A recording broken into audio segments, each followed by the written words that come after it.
다니엘 새벽기도회 15일 차입니다. 오늘 주시는 하나님 말씀은 마가복음 14장입니다. 22절에서 25절까지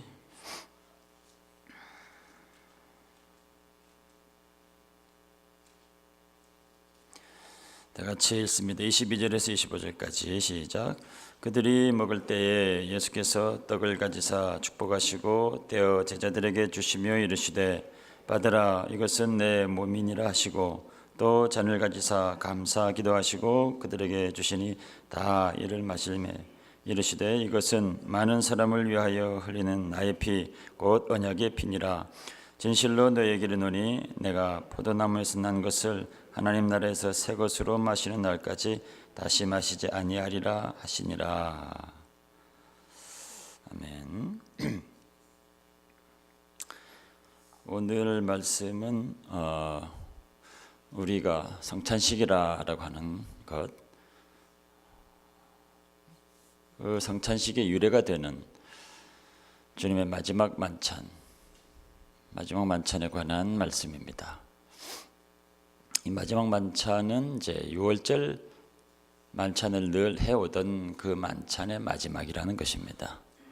주님 예루살렘 성에 입성하셔서 이제 하신 모든 것들은 이제 다 마지막의 의미를 가지고 있죠. 늘 하던 이 6월절 만찬인데 이거는 제자들과 함께하는 이제 마지막 6월절 만찬이 되는 겁니다. 6월절이라고 하는 것은 이제 유대인들에게는 이제 굉장히 큰 절기죠. 출애굽기에 보면은 바로의 품에서 이제 나오게 하시려고 하나님께서 몇 가지 재앙을 계속 내리시는데도 불구하고 바로가 강팍해서 백성들을 놓아주지 않을 때 마지막으로 내린 재앙이 애굽의 장자들을 치는 그 재앙이었죠. 근데 이스라엘 백성들에게는 어린 양의 피를 문설주에 바르면 죽음의 천사가 그 집은 넘어갈 것이다 해가지고 이스라엘 백성들이 그 말씀대로 어린 양의 피를 문설주에 바릅니다. 그래서 죽음의 천사가 그 담을 넘어갔다 해서 6월절이라는 말이 이제 나오게 된 거죠. 그때 이후로 이스라엘 백성들은 6월절을 대대로 이제 지키게 됩니다. 굉장히 큰 절기로 지키게 되고 마치 우리로 하자면 뭐 광복절 정도 될까요? 그보다 훨씬 더 큰 의미로 기억하고 지키게 됩니다. 그럴 때 꼭 이제 만찬을 하거든요. 가족들이 모여서 만찬을 하게 되는데 그때 6월절 만찬은 그 6월절을 생각하게 하는 그 의미를 지닌 음식들이 있습니다. 그 음식들 거기서 이제 빠지지 않아야 될 것이 어린 양의 고기 꼭 빠지지 않는 음식이죠. 그리고 사회자가 한 명이 사회를 보면서 그 만찬을 진행을 합니다. 그래서 잔도 몇 개를 갖다 두고 한 잔을 하나씩 들고서 정해진 그 멘트가 있습니다. 그러니까 6월절 때 하나님께서 어떻게 백성들이 이끌어내셨다 하는 그런 내용들을 상기하게 하는 정해진 멘트들이 있는데 사회자가 그런 멘트를 하면서 식사를 하는 거죠. 근데 주님의 이 제자들과의 만찬에서는 조금 특이한 것이 있었습니다. 그 만찬에 꼭 있어야 되는 6월절 어린 양의 고기가 없는 겁니다. 그리고 또 주님이 이제 사회를 보신 거죠. 그 식사에 사회를 보시면서 늘 하던 그 방식의 멘트들이 있는데 갑자기 다른 말씀을 하시는 겁니다. 이것은 내 몸이니 이것을 향하여 나를 기념하라 하시면서 떡과 잔을 같이 나누게 됩니다. 그건 보통 6월절 그 만찬에서 하던 그런 순서하고는 다른 것입니다. 근데 갑자기 주님께서 그런 말씀을 하시고 그것이 이제 자기의 죽음과 관련된 것이라고 하는 것을 암시하면서 이렇게 말씀을 하신 것이 이제 마지막 이 만찬입니다. 그리고 마지막에 내가 이제 다시 아버지 집에서 난 것으로 다시 마시기 전에는 다시 마시지 않을 거다. 이렇게 마지막에 말씀하시죠. 그래서 이 만찬이 마지막 만찬이다라는 것을 암시하고 있습니다. 이것은 너희들과 함께하는 마지막 만찬이다. 그러면서 이것을 꼭 기억하고 기념해라 이렇게 말씀을 하셨는데, 사실 제자들은 좀 어리둥절한 거죠. 보통의 만찬 그 스타일하고는 다르니까. 근데 나중에 주님이 죽으시고 또 부활하시고 한 그런 일들을 다 지나고 나서는 그게 뭔지 다 깨닫게 됩니다. 그리고 그것을 기념해서 주님의 당부대로 모일 때마다 그런 식으로 주님의 몸을 기념하게 된 거죠. 그게 이제 성찬식이 된 겁니다. 주님께서 굳이 그런 방법으로 그런 식으로 기념하라고 말씀하셨던 것은 주님이 유월절 어린 양이다 라고 하는 것을 분명히 말씀하신 거죠. 사실 출애굽 때부터 이스라엘 백성들이 어린 양을 잡고 그 피를 뿌리고 하는 그것이 뭐가 그렇게 대단해서 죽음의 천사가 넘어갔을까, 참 신기하다 하는 생각을 하고 있었죠. 그리고 이후로 이제 계속해서 제사를 드릴 때 어린 양을 잡고 피를 뿌리고 하는 것들, 그게 주님의 명령이니까 하긴 하는데, 그런 짐승의 피가 왜 그런 효력이 있게 되는 것인가 하는 의문들을 가지고 있었던 겁니다. 그것이 명확하게 이제 여기서 풀리게 되는 거죠. 그 어린 양의 그 피는 곧 나의 피다라고 하는 겁니다. 주님의 피가 모든 그런 죄들을 다 사게 될 거다라는 것을, 주님이 어린 양으로 죽게 될 거다라고 하는 것을 여기서 이제 보여주게 되는 겁니다. 그리고 이것을 너희가 먹고 마시라라고 실제로 떼어주시고 또 잔을 나눠주시죠. 그러니까 그런 것들을 막연하게 그냥 머리로 생각할 것이 아니라 분명히 체험해라. 주님과의 관계가 정말 깊은 체험의 관계로 들어가야 된다라고 하는 것을 또 말씀하고 있습니다. 그 성찬의 자리에 그냥 앉아 있는 것이 아니라 그 잔을 또 그 떡을 떼어서 분명히 자기 몸으로 경험을 해야 주님과의 깊은 관계가 형성된다라고 하는 것을 또 말씀하고 있는 거고요. 또 유월절 만찬이라고 하는 것이 이스라엘 백성들은 다 이제 가족 단위로 했거든요. 가족들이 다 모여서 그 중에 이제 연장자가 사회를 보면서 진행했던 겁니다. 그러니까 가족이 모여서 하는 가족 식사였는데, 주님의 이 마지막 만찬은 주님이 제자들과 같이 유월절 만찬하는 거죠. 그거는 그 가족, 그 제자들이 주님과 함께 한 가족이다라고 하는 것을 또 말씀하고 있는 것입니다. 그러니까 성찬식이라고 하는 것, 우리가 성찬식이라 부르는 것은 그런 의미들이 이제 다 내포되게 되는 거죠. 우리가 주님과 깊은 관계를, 먹고 마심으로 깊은 관계를 각각이 체험하는 것이다. 또 그렇게 체험하는 우리들은 주 안에서 다 하나된 한 식구들, 한 가족들이다. 그런 것들을 같이 경험하게 되는 겁니다. 근데 세월이 지나면서 그때 이 주님과 함께했던 이 성찬식의 그 은혜들이 많이 식어지게 됩니다.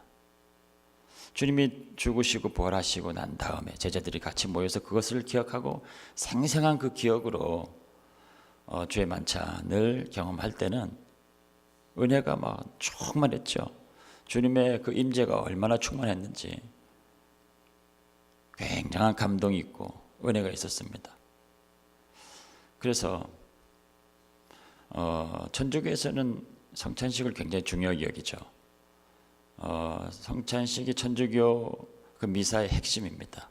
개신교 예배는 이제 설교가 핵심이 되는데, 천주교는 성찬식이 이제 핵심이 됩니다. 굉장히 중요하게 놓고 있죠. 천주교에서는 이제 그럽니다. 성찬식에 등장하는 떡과 포도주는 그 예배 미사를 드리면서 바로 실제로 주님의 살이 되고 실제로 주님의 피가 된다.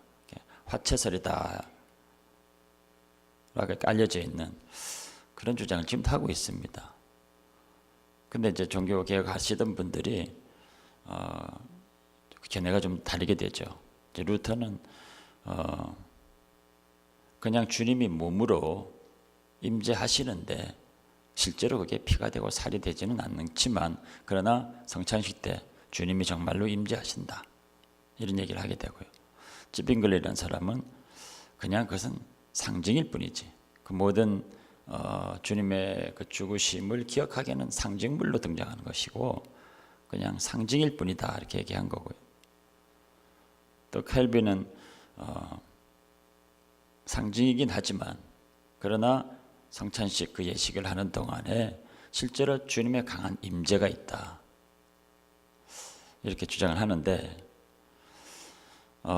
그런 지도자들의 견해차로 인해 가지고 사실은 각각 이제 또 교파들이 나누어지게 됩니다. 성찬식을 통해서 한 가족이 되어야 되는데 아이러니하게 그 지도자들의 견해로 인해 가지고 몸이 갈라지게 되죠. 그러니까 시간이 지나면서 또 교회가 커지고 제도화되면서 처음에 성찬식에 가졌던 그 의미와 또 감격과 감동과 임재와 이런 것들이 이래저래 많이 퇴색을 하게 되고 또 의식으로 많이 자리 잡게 됩니다. 그래서 우리가 하는 성찬식이 자칫하면 그냥 하나의 의식이 되어버릴 수 있습니다. 의식이라고 하는 것은 그냥 형식이죠. 아무런 감동이 없는 형식이 이제 의식인데, 그렇게 의식화되어 버리는 부분이 있습니다. 그러나 실제로는 그 성찬식을 할 때 제자들과 초대교회 사람들은 그 상황들을 생생하게 기억하고 있으니까 주님의 죽으심을 생각하고 그 은혜와 감동과 감격이 넘쳤던, 그래서 주님의 임재가 얼마나 강력하게 나타났는지, 그래서 성찬식을 할 때는 실제로 주님이 임재하신다, 몸으로 나타나신다, 실제로 살고 살이 되고 피가 된다, 이런 견해들이 생기게 됐던 것도 처음에 주님의 임재가 워낙 강력하게 나타나니까 그런 것들을 경험하면서 이런저런 주장들을 하게 됐던 거죠. 또 교회가 커지고 식구들이 많이 늘어나니까 가족 단위로 모여서 하던 그 식사와 같은 것들이 또 실제로 초대교회 때는 그렇게 규모가 크질 않았거든요. 다 가정교회로 모였으니까 그 가정교회에 모인 사람들이 정말 가족같이 한 유니티를 이루어가고 성찬식을 통해서 더 가족적 유니티를 이루어갔던 것들이 많이 희석이 된 거죠. 우리가 매달 하는 건 아니죠. 분기별 하는 성찬식에 세월이 지나면서 잃어버렸던 것들을 다 도로 찾아야 됩니다. 성찬식을 의식으로 하는 것이 아니라 정말 주님께서 당부하셨던 그 부탁, 그것을 기억하면서 그때의 그 감격을 다시 회복하는 그런 성찬식을 우리가 할 수 있어야 됩니다. 성찬식을 준비할 때도 기도하면서 준비하고, 참여할 때도 우리가 기도하면서 참여하고.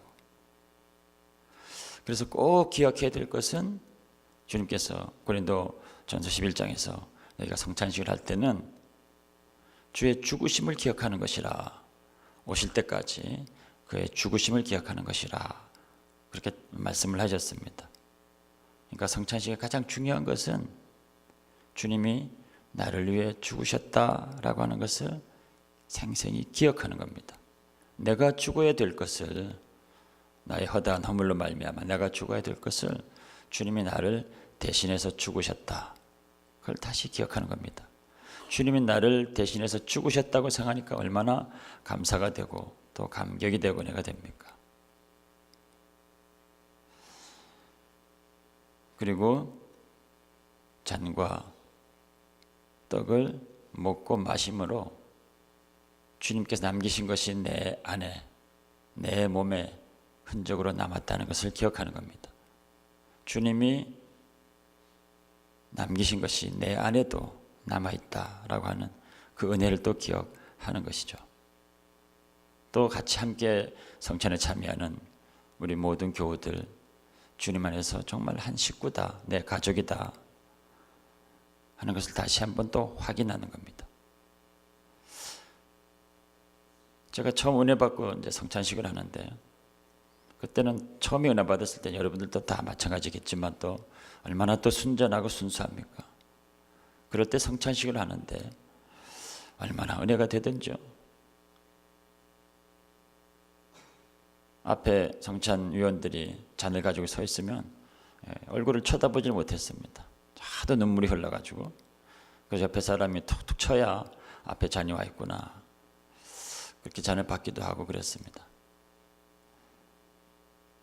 우리가 성찬식을 할 때도 주님의 죽으심, 나를 위해 죽으심을 기억하고 그 은혜를 생각하고 의식으로서가 아니라 주님께서 제자들을 마지막에 모아놓고 이것이 내가 너희와 함께하는 마지막 만찬이다, 그런데 나의 죽음을 꼭 기억해라 하신 주님의 그 음성을 생생히 기억하면서 그런 은혜와 감동을 가지고 또 우리 같이 성찬에 참여하는 사람들이 정말 함께하는 나의 가족이다라고 하는 또 그것을 생각하면서 그런 은혜를 기억하며 하는 그런 은혜의 성찬식, 그런 은혜를 잊지 않으시는 여러분들 다 되시기를 주 이름으로 축원합니다.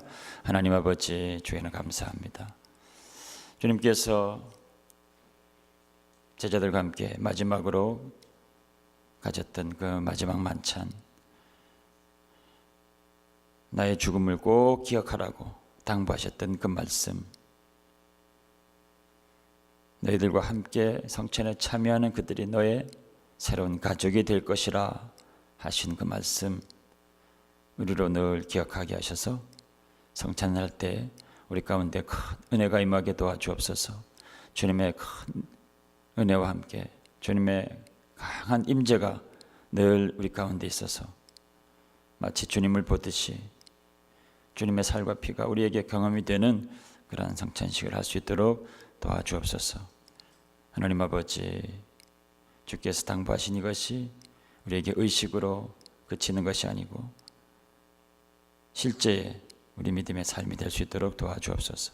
오늘 하루 살아가는 동안에도 주의 그 은혜를 기억하며 주의 살과 피를 또 기억하며 주의 죽으심을 기억하며 살아가는 오늘 하루 은혜 충만한 하루 되게 하여 주옵소서.